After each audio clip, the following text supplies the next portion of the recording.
Boa tarde a todos. Estamos bem?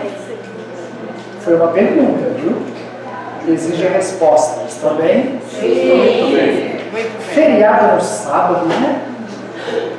É importante para quem trabalha no sábado. Tudo bom? Tira um pouquinho agora. Sim. Legal. Tecnologia é algo interessante, né? Ou você usa bem ou você não usa. Às vezes a gente se atrapalha com a tecnologia. Mas aqui, esta casa de oração tem esse hábito que é muito interessante de documentar o uso da palavra. E a palavra é poderosa, né, gente? Aliás, nós estamos esse final de semana realizando justamente um treinamento, um aprimoramento de oratória na Casa Espírita, ali na União Espírita André Luiz. E hoje cedo nós tivemos 4 horas falando justamente sobre a importância da palavra. E por volta de 9 horas da manhã eu perguntei ao grupo, que é um grupo grande, 35 pessoas fazendo esse trabalho conosco, a definição do termo palavra. E alguém disse assim: a palavra é ideia. Eu falei, tá certo, palavra é ideia, mas muito mais de ser ideia, palavra é expressar com sentimento.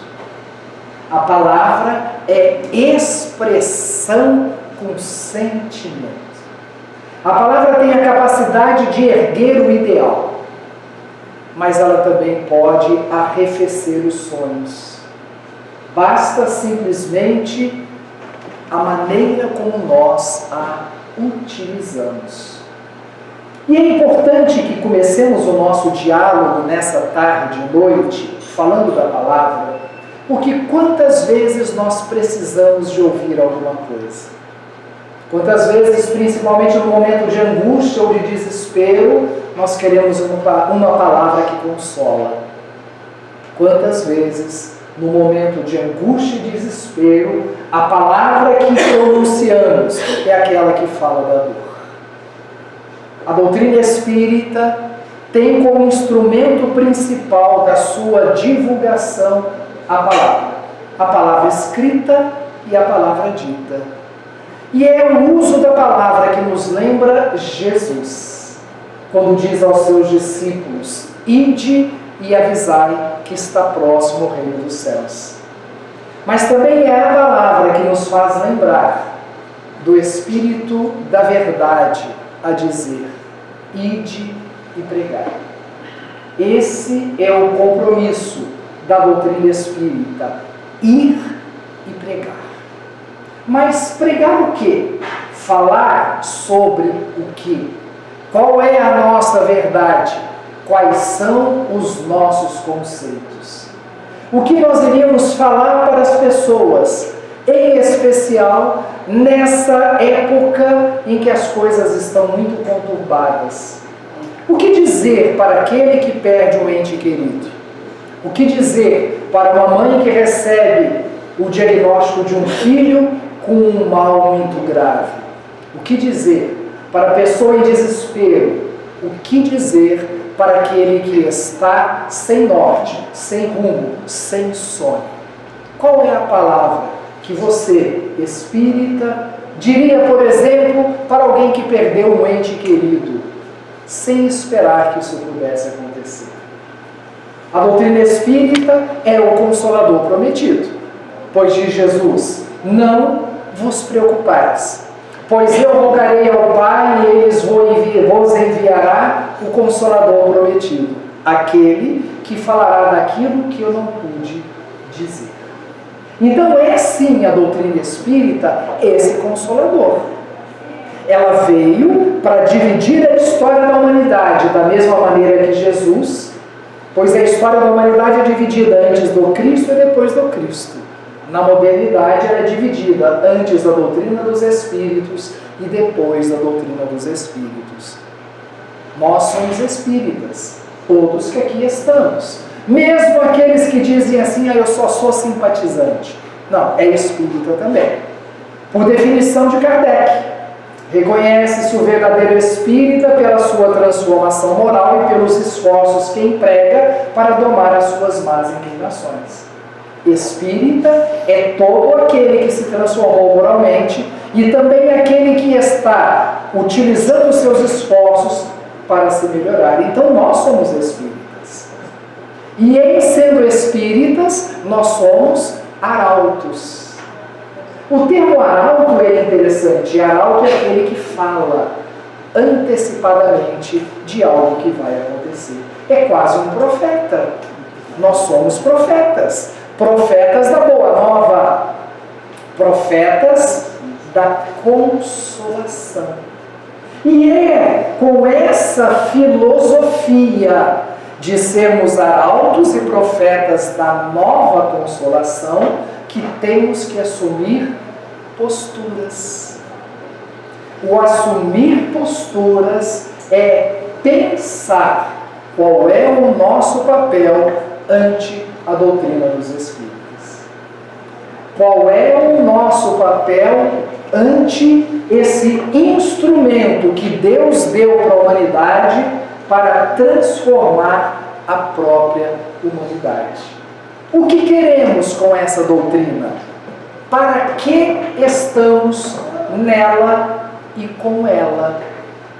Se buscarmos a grande maioria dos frequentadores das casas espíritas, eles estarão em busca de terapia.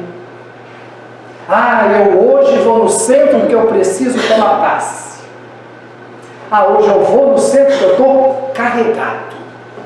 Hoje eu vou no centro porque não estou legal. Perfeito, é o direito. Pois a casa de oração é um local de terapia. Mas será que ela existe, a casa espírita, apenas para aplacar o chamamento da dor daquele que a busca? É essa ferramenta que a doutrina espírita está oferecendo para a humanidade? Ainda ontem fazíamos palestra numa casa que se diz espírita e que o coordenador da casa, na abertura do trabalho, disse assim: aqui é uma casa espírita universalista. Para mim é uma novidade esse termo, casa espírita universalista. Há uma explicação, pois esta casa em especial faz uma mistura de dogmas e de fés. Porém, é muito séria. Mas a maioria das pessoas que lá buscam o tal do tratamento espiritual.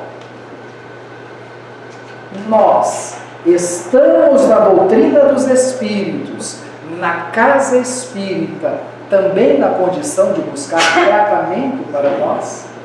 É esse o objetivo? Se a resposta for sim, vem uma outra pergunta: quantos anos faz que você está buscando tratamento? Quantos anos? Conhecem o médium de cura Paulo Neto, né? Todos conhecem. Vem a Campo Grande pelo menos uma vez por ano. Nós acompanhamos o Paulo Neto pelo menos há uns 26 anos. Estamos em Campo Grande há 29, 26 anos que acompanhamos o Paulo Neto. E é interessante notar que todo ano são praticamente as mesmas pessoas a buscar a cirurgia. Não é verdade? Mas será que a cirurgia do velhinho não é tão forte assim? Só dura por um ano? Não. A cura, ela pode ser perene. Mas o indivíduo não tem a capacidade de sustentar a cura. Então necessita que a cada ano revalide o atendimento. Jesus revalidava o processo de cura? Não. Mas ele dizia: agora vai e não peques mais. Buscar a casa espírita na ânsia da terapia é o direito. Mas ao espírita algo mais é solicitado. Ao espírita algo mais é solicitado, eu repito. Em especial, vamos lembrar aqui do Evangelho segundo o Espiritismo, na missão dos espíritas. Ide e pregai. aos sábios que não querem ouvir, aos orgulhosos que não vão entender. Ide e pregai. Falar das coisas de Deus. Esse é o nosso trabalho. Essa é a nossa tarefa. Tanto é verdade que as chamadas terapias alternativas correlatas ao passe magnético, como o Jorei, o Reiki e ultimamente até a massoterapia, está por aí disponível para todo mundo. Eu recebi outro dia pelo WhatsApp uma conhecida que é espírita oferecendo a aplicação do Reiki ou Reiki por R$80 a sessão. Nada mais é do que um passe com outro nome. Então são recursos que aí estão. A casa espírita oferece a fluidoterapia ou magnetismo de Mesmer, aliada à mediunidade, como um ponto a mais, como mais um valor dentro do seu corpo de doutrina. Mas a grande terapia de cura que a doutrina espírita promove é a autocura, é o autotratamento. Porque poderá existir um médium ou um magnetizador extremamente potente, com a capacidade de substituir uma célula malsã por uma célula sã, que a pessoa recebe aquela oportunidade e no dia seguinte está tudo deteriorado novamente. Por quê? Porque o indivíduo não tem a capacidade de sustentar a cura que recebeu. O grande e efetivo trabalho de cura da doutrina espírita está na cura da consciência. Está na cura das mazelas da alma. E somente haveremos de curar a consciência através do processo do autoconhecimento. Através do processo da autoanálise, do combate ao homem velho, como nos diz Paulo de Tarso, fazendo surgir um homem novo. Combater o homem velho não é destruí-lo, é formar sobre ele uma nova personalidade, porque o homem velho representa o passado, e o passado eu não posso aboli-lo. Transformarmos-nos em novos homens e novas mulheres é mudar o nosso conceito de vida. Então, quando o Espírito da Verdade vem e nos diz que a efetiva importância para aquele que trilha os caminhos da doutrina é ir e pregar, nós temos que pensar o que nós vamos pregar, para depois pensar em como pregar. Quais são os conceitos que hoje eu já tenho em mim como inalienáveis com relação à doutrina dos Espíritos? Como eu haverei de consolar o meu semelhante, pois ele verá em mim o espelho da doutrina. Nós não somos vitrines da doutrina espírita, mas sim anfitriões da doutrina espírita. Nós é que estaremos recebendo os outros para o corpo da doutrina. Ide e pregai. Essa é a nossa grande tarefa. O ato de pregar não é exclusivamente pela oratória. A melhor maneira de pregar é através do exemplo, é através da vivência, é através da conduta, da postura cotidiana. Esse é o nosso grande trabalho. Esse é o chamamento do Cristo para os novos cristãos que somos nós. E costumamos ouvir a assertiva de que os espíritas são os trabalhadores da última hora.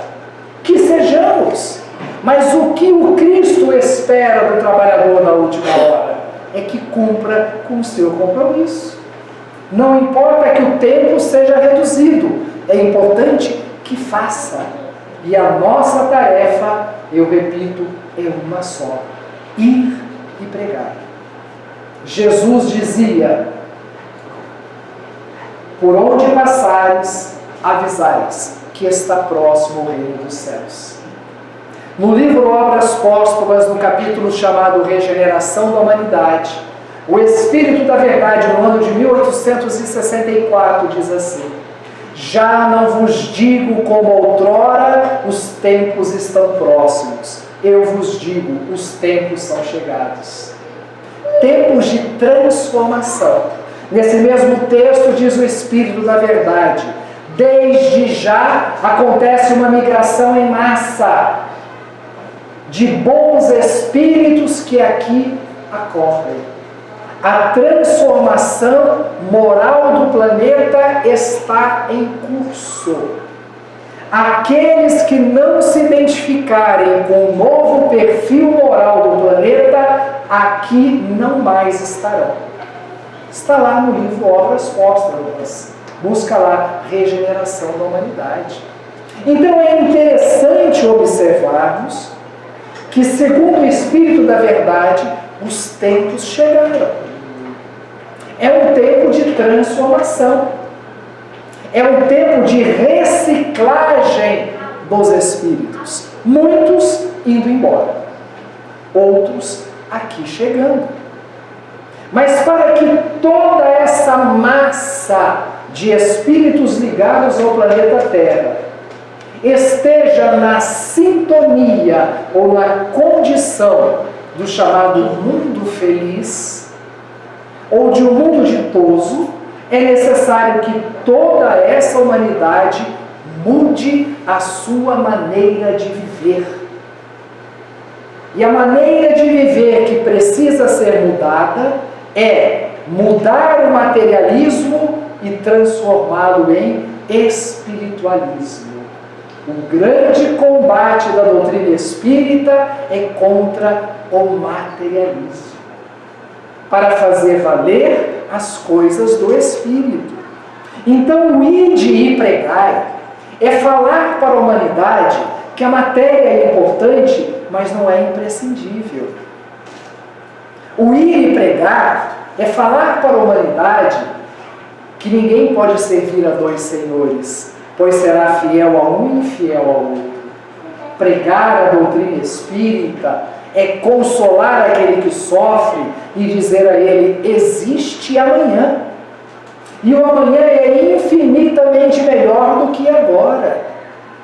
O pregar a doutrina espírita através da consolação é dizer a quem sofre: isso passa.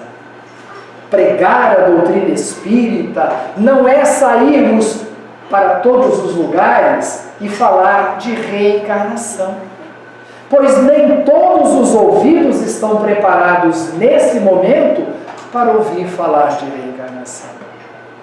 Nem todos os ouvidos estão prontos nesse momento para escutar o seguinte: engole o choro porque a sua dor é consequência da lei de causa e efeito. É simples, né? Você está sofrendo porque no passado você fez sofrer. É assim que consola? Não é. Consola como? Olha, está doendo sim, não está? Mas Deus é Pai. Estamos juntos. Vamos nos auxiliar. O Espírito de Fé, no Evangelho segundo o Espiritismo, no capítulo que fala sobre a utilidade providencial da fortuna, ele diz assim: não repilas o pranto com medo de seres enganado. Auxilia primeiro, informa-te depois. Rico, vai à origem do mal e observa se a tua atenção, o teu afeto e o teu carinho não seriam mais importantes do que a esmola que está dando. Não repilas o pranto com medo de seres enganados. Auxilia primeiro, informa-te depois. O ir e pregar como instrumento da consolação nada mais é do que auxiliar no primeiro momento. Depois, se houver condições, informa. Não é melhor assim? Nós tivemos uma experiência, no mínimo, interessante na última quinta-feira. Estávamos na casa espírita que frequentamos há cerca de 27 anos, o Castro Alves, ali na rua Alexandre Fará, e o palestrante da noite foi o grande e ilustre Ivan Jorge. Fez uma palestra brilhante. No final da palestra, conversei com ele, apertei a mão do Ivan Jorge e comentei com a minha esposa: nossa, o Ivan está tão bem. Na sexta-feira, à 1h30 da manhã, o Ivan Jorge teve um infarto fulminante e desencarnou. Toda a família é espírita.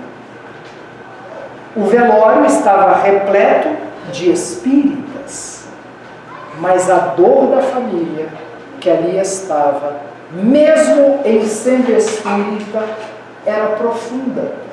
Como é profunda? Porque ninguém espera que alguém vá desencarnar assim. Não é? Seria um momento apropriado de dizer para os filhos ou para a esposa: ele está vivo e bem? Não. Este é o momento do ombro que consola. Esse é o momento do ombro que agasalha. Pois a lógica racional da doutrina ali está. Eu sou espírita com alegria desde o meu nascimento. Meus avós paternos já eram espíritas. Então lá se vão 59 anos que eu sou espírita.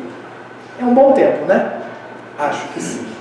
Sempre convivi com a ideia do desencarne com muita naturalidade. Ah, não morreu, foi dessa para melhor. Não morreu, está na espiritualidade. Sempre foi assim. Tive uma filha de nome Natália, que faleceu com 1 ano e 8 meses de idade, por complicações da pneumonia. Isso há 22 anos atrás. Eu sofri como ninguém. Chorei como ninguém. E uma grande amiga minha, amiga de alguns de vocês, chamada Dona Maria Ney, ela dizia assim: meu filho, chora, só o tempo vai passar essa dor. Eu falei: mas por que você está dizendo isso? Porque eu já passei por isso. Eu levei 2 anos, com toda a filosofia espírita, com todo o conhecimento espírita, eu levei 2 anos para tratar em mim a dor do desencarne da minha filha, de 1 ano e 8 meses. A Dona Maria Ney não sabe o quanto me consolou quando disse: meu filho, só o tempo vai resolver. O ir e pregar a doutrina é falar da reencarnação na hora certa. É dizer da lei de causa e efeito na hora certa.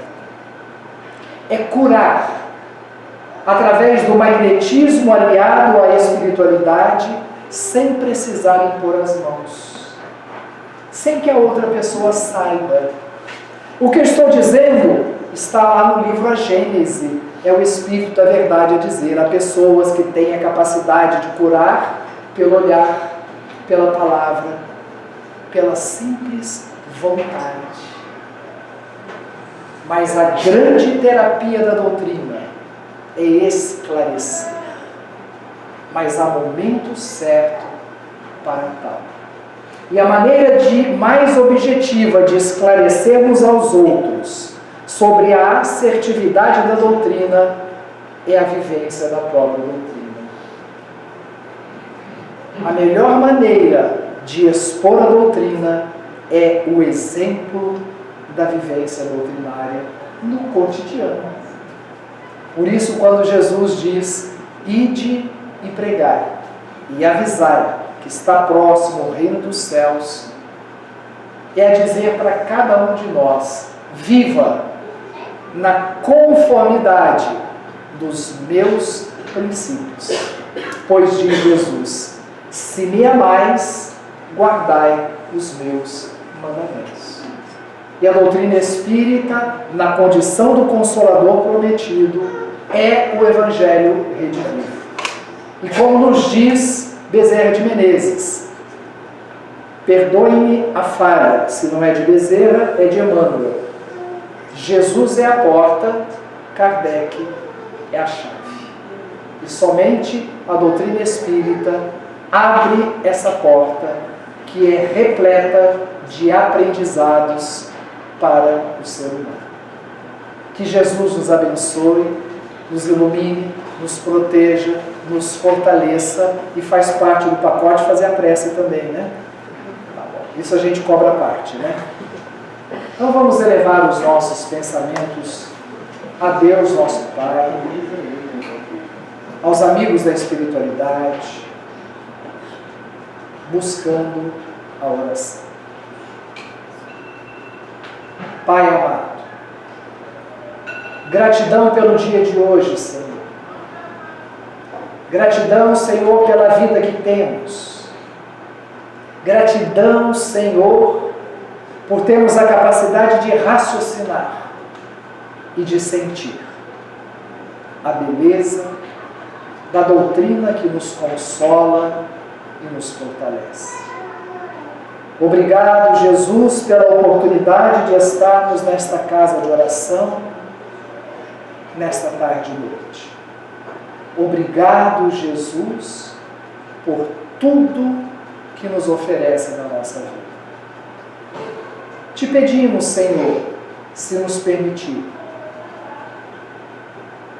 que ofereças a cada um de nós, na medida do possível e na medida do merecimento, as dádivas que cada um de nós necessita para sustentar a saúde do corpo e da alma. Obrigado, Jesus, enfim, por tudo, e despede-nos, Senhor, na tua paz, hoje, agora e sempre, e que assim seja.